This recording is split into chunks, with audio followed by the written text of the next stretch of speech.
J'espère que vous allez bien, j'espère que vous vous portez bien.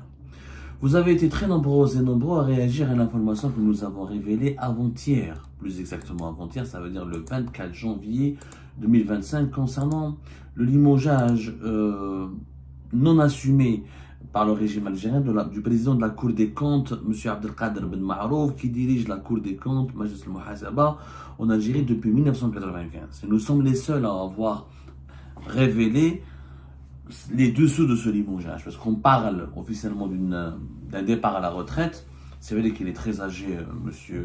Abdelkader Ben Marouf, il dépasse les 80 ans, mais le choix, le timing de son départ n'est pas fortuit parce qu'il est lié à un rapport qui met en cause l'efficacité du fameux dispositif de l'allocation de chômage qui a été décidé, imposé ou appliqué par Abdelmajid Tebboune depuis mars 2022.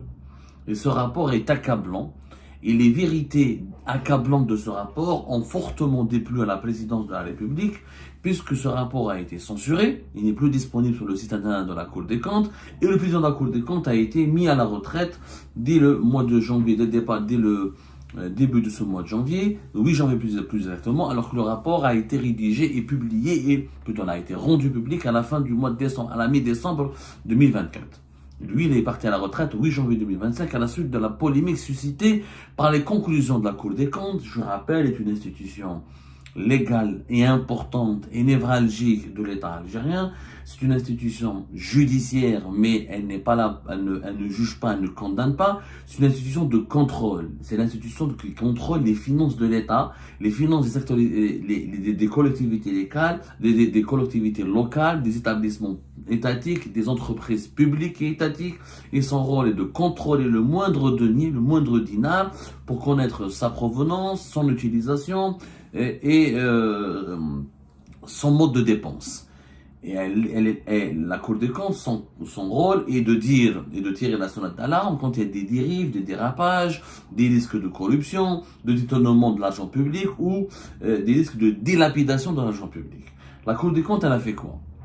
Elle a juste dit que le dispositif d'allocation de chômage, il est inefficace. Sur 1 880 000 et quelques bénéficiaires au mois de pratiquement le mois de septembre, le mois de novembre, décembre 2024, uniquement 5 905 chômeurs ont été placés au sein du marché de travail, ou ont été recrutés ou ont pu trouver de l'emploi. Sur 1 880 000 et quelques, 5 900 chômeurs ont pu bénéficier d'un emploi, ont pu trouver un emploi. C'est extrêmement peu, pour ne pas dire ridicule, médiocre. Ça veut dire que le taux de recrutement, le taux de création d'emplois est de 0,3%. Je rappelle que l'allocation de chômage nous a coûté en 2024 plus de 3,3 milliards de dollars. Donc il est normal, il est légitime, pour ne pas dire même obligatoire et salutaire de la part de la Cour des comptes, de vérifier l'utilité, l'efficacité de ce dispositif qui coûte beaucoup d'argent à l'État algérien. Ce problème de sanctions, de censure, de la dictature du mensonge et du silence. Moi, je vais parler de la dictature du silence et du mensonge. Nous en avons parlé, fait Algéripa, depuis juillet 2023. Allez-y voir notre émission le 10 juillet 2023, intitulée Chômage, importation et exportation. Pourquoi le régime algérien censure les vrais chiffres? Il y a une censure qui est imposée par le régime de Tebboune sur les importations, les exportations et le chômage. Depuis juin 2022, l'Agence nationale de l'emploi n'a plus publié les bulletins de statistiques sur la situation du chômage en Algérie. Pourquoi? Parce que, à cause de l'allocation chômage qui a été imposée, qui a été appliquée en mars 2022, au départ 13 000 dinars, ensuite à partir de février 2023, elle a été augmentée jusqu'à 15 000 dinars, le nombre des chômeurs a explosé. On est passé de près de 4 millions de chômeurs à plus de 6 millions de chômeurs. Et le nombre ne cesse d'exploser puisque cette allocation de chômage a pousser, inciter les jeunes chômeurs algériens à s'identifier auprès de l'ANEM, l'Agence nationale de l'emploi, et s'inscrire pour demander l'allocation chômage. Donc, les vrais chiffres du chômage, l'allocation chômage qui nous a coûté très cher, qui est inefficace, elle a un seul point positif, c'est qu'elle nous a permis de connaître réellement le nombre des chômeurs dans le pays. Puisqu'auparavant, les chômeurs algériens, ça ne les intéressait pas de s'inscrire au niveau de l'ANEM, puisque pour trouver de travail en Algérie, il faut des connaissances, du bouche à oreille, ou du favoritisme, ou se débrouiller, la débrouillardise, se débrouiller tout seul, se démerder tout seul. L'ANEM, en Algérie, elle propose des sous-emplois, des emplois précaires, mal payés, ou à des durées très limitées. Donc l'ANEM n'a jamais été populaire en Algérie, n'a jamais été populaire, sauf dans certaines régions de l'intérieur du pays, puisque l'ANEM avait des contacts avec les collectivités locales, certaines entreprises étatiques et publiques, elle faisait du placement de travailleurs, mais toujours dans des conditions précaires et limitées. C'est pas des CDI, c'est des CDD ou là, des contrats précaires. Donc les jeunes Algériens vous préférez se démerder tout seul, se débrouiller tout seul, mais ça rouage. L'allocation chômage les a attirés vers l'ANEM. Tout le monde, bien sûr, voulait profiter de ces 15 000 dinars. Pour profiter de ces 15 000 dinars, il fallait s'inscrire auprès de l'ANEM. Donc les chiffres du chômage ont explosé. La Cour des comptes, dans son rapport, non seulement n'a pas eu tort, mais elle a eu complètement raison. Et c'est injuste de sanctionner son directeur et son patron, et en plus censurer le rapport qui parle de cette situation et du bilan de l'allocation chômage, est un rapport qui est vrai, qui est salutaire, qui est important. Pourquoi le censurer? Parce que le régime actuel ne supporte pas la critique, ne supporte pas la remise en cause, et ne supporte pas les constats de ses échecs. Et il impose la censure et le silence et le mensonge. Il ment. On ne peut pas mentir tout le temps. Un grand président américain qui s'appelait Abraham Lincoln, il a une grande citation sur le mensonge. Sur le mensonge au peuple. Je vais vous la lire. Il a dit: on peut tromper une partie du peuple tout le temps, et tout le peuple une partie du temps. Mais on ne peut pas tromper tout le peuple tout le temps. Voilà. Il faut absolument que les dirigeants algériens comprennent cette citation. Je la répète, Abraham Lincoln, l'un des plus grands présidents des États-Unis d'Amérique, qui est connu aussi pour l'abolition de l'esclavage dans son pays, qui a même assumé une guerre civile dans son pays pour en finir avec l'esclavage qui était une plaie qui divisait l'Amérique. Il a dit, on peut tromper une partie du peuple tout le temps, et tout le peuple une partie du temps. Mais on ne peut pas tromper tout le peuple tout le temps. Et donc vous ne pouvez pas mentir au peuple algérien tout le temps.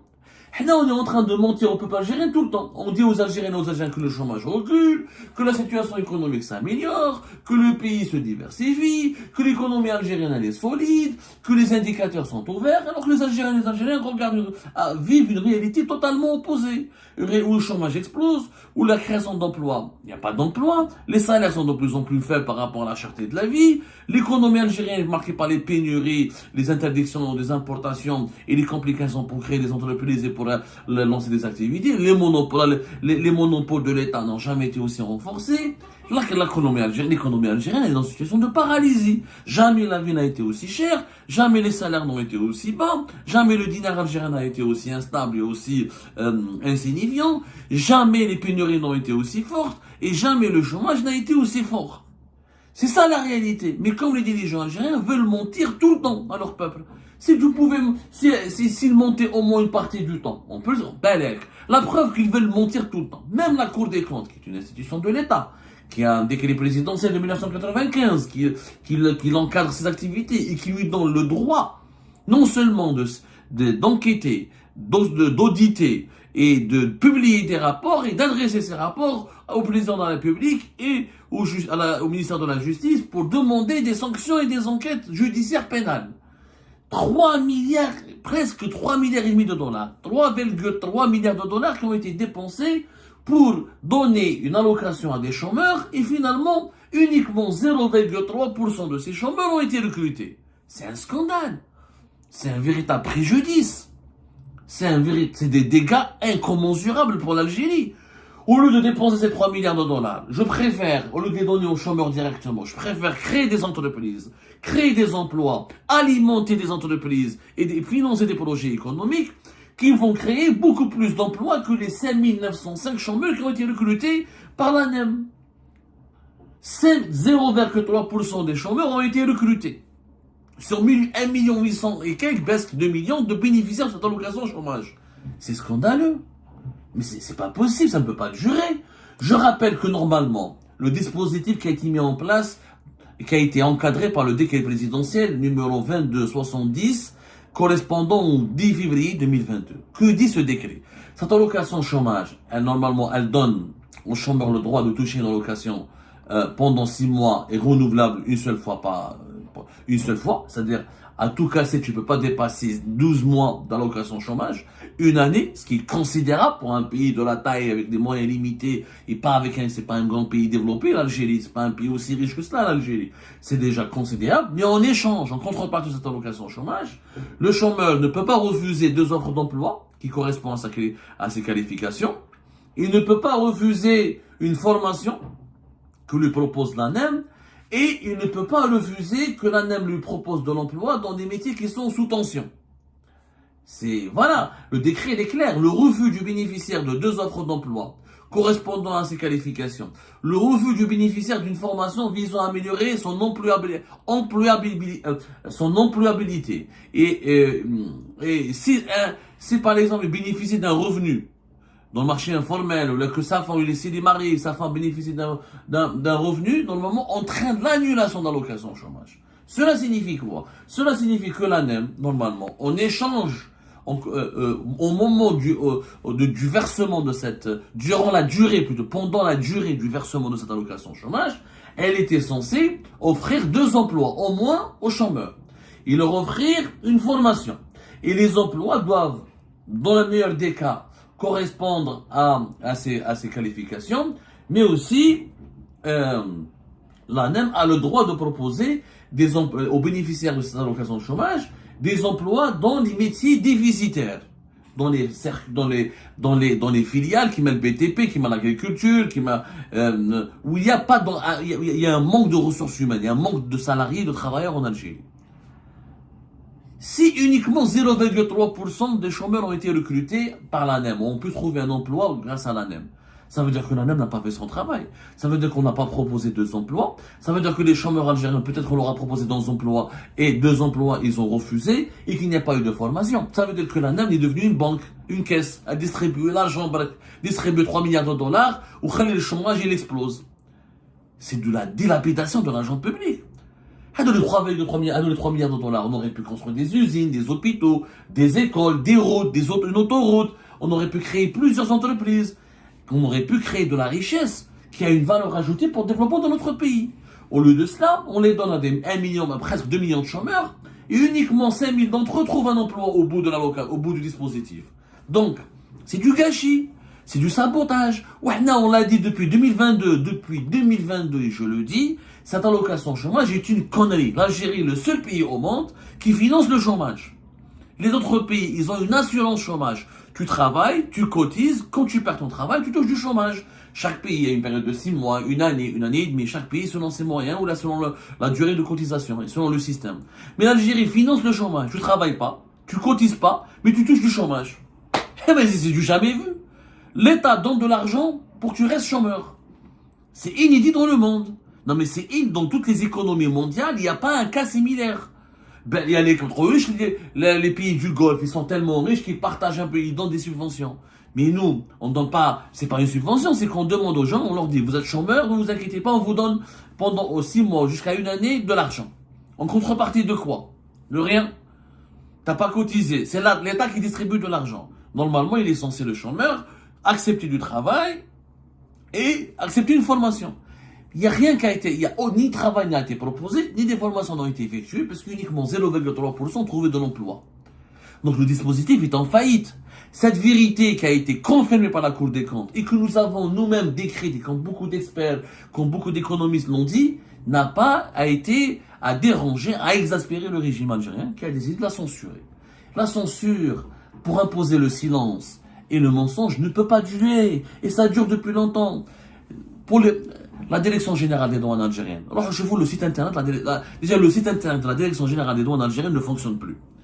Depuis 2020, la Direction Générale des Douanes avait un département de statistiques et de prospective qui normalement publiait depuis des années depuis de très longues années, le fameux rapport sur le bilan du commerce extérieur du pays. Chaque année, nous avons des chiffres sur le bilan du commerce extérieur du pays. Combien l'Algérie importe, combien elle exporte, qu'est-ce qu'elle importe, qu'est-ce qu'elle exporte, qu'est-ce qu'elle dépense pour ses importations, qu'est-ce qu'elle achète, qu'est-ce qu'elle n'achète pas, la différence des évolutions, les régressions et les augmentations par rapport aux années précédentes. Depuis 2020, ce document n'est plus publié. Il est censuré. Pourquoi? Parce que le régime Tebboune, d'abord en 2021, nous allons limiter les importations à 30 milliards de dollars. Ils n'ont jamais pu les limiter. Ça a dépassé les 30 milliards de dollars en 2021, en 2022. En 2023, ça a dépassé même les 40 milliards de dollars. Ensuite, ils ont dit, nous allons les limiter à 40 milliards de dollars. Et cette année 2024, ça va dépasser les 40 milliards de dollars parce que c'est pas possible d'un pays de 47 millions d'habitants qui n'a pas une économie productive, qui n'a pas une industrie nationale, qui n'a pas une production nationale qui peut satisfaire les besoins de sa population, ne peut pas ne pas importer. Et un pays de 47 millions d'habitants avec la situation de l'industrie, de la production nationale, pour satisfaire ses besoins, a besoin d'importer entre 45 jusqu'à au-delà de 50 milliards de dollars. C'est pas possible d'importer moins de 50 milliards de dollars pour un pays de presque 50 millions d'habitants. Comme eux, ils ne veulent pas que les Algériens et les Algériens connaissent les véritables statistiques sur le commerce extérieur, parce que les statistiques réelles vont démontrer l'échec de toute la politique anti-importation du régime Tebboune, parce qu'elle a occasionné davantage de pénuries, elle a aggravé l'inflation et elle a aggravé la misère sociale. Et on n'a jamais atteint les objectifs fixés, ni on a importé moins de 30 milliards de dollars, ni on a importé moins de 40 milliards de dollars. Donc qu'est-ce qu'on fait? On censure et on impose le mensonge. Le mensonge, l'Algérie contrôle ses importations. Elle ne les contrôle pas, puisque les objectifs fixés ne sont pas satisfaits. Et à chaque fois, elle est obligée d'importer parce qu'on ne produit pas. Donc, on est obligé de continuer d'importer. Les chiffres de l'importation, les importations augmentent parce qu'on a une population qui augmente et une production nationale qui stagne, qui est paralysée et qui n'augmente pas. Qu'est-ce qu'on fait? On censure les chiffres. Ouais, je parle parce qu'on veut mentir au peuple algérien. Mais c'est pas possible. C'est pas possible de continuer d'être dans le déni, dans le mensonge. Ça ne peut pas durer. Le déni et le mensonge ne peuvent pas durer. C'est pas possible. C'est intenable. Et quand certaines institutions, ou là, certains responsables, ou là, certains comités de l'État ne peuvent plus mentir, eh ben on les sanctionne, on les limoge, on les met à la retraite parce qu'ils n'ont pas conforté le mensonge. Cette dictature du mensonge et du silence ne va pas durer. La situation économique du pays, on ne peut pas améliorer ou développer un pays avec le mensonge. On ne peut pas mentir à son peuple. Il a raison, Abraham Lincoln. On peut mentir à son peuple de temps en temps, une partie du temps, mais pas tout le temps. Ça ne peut pas durer.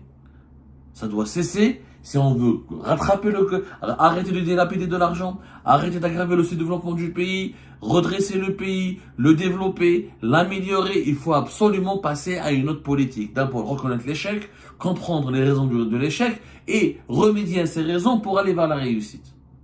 Mais si on ne fait pas cela maintenant, la situation sociale et économique du pays va se dégrader de plus en plus. Et le ramadan de cette année 2025, vous allez voir, pire que les années ramadan. L'inflation sera élevée, les pénuries seront là, les salaires seront toujours faibles et on va avoir une misère sociale, une précarité qui est absolue. Aujourd'hui, depuis 2021, les Algériennes et les Algériens, les produits qui étaient abordables ou largement accessibles avant ne le sont plus.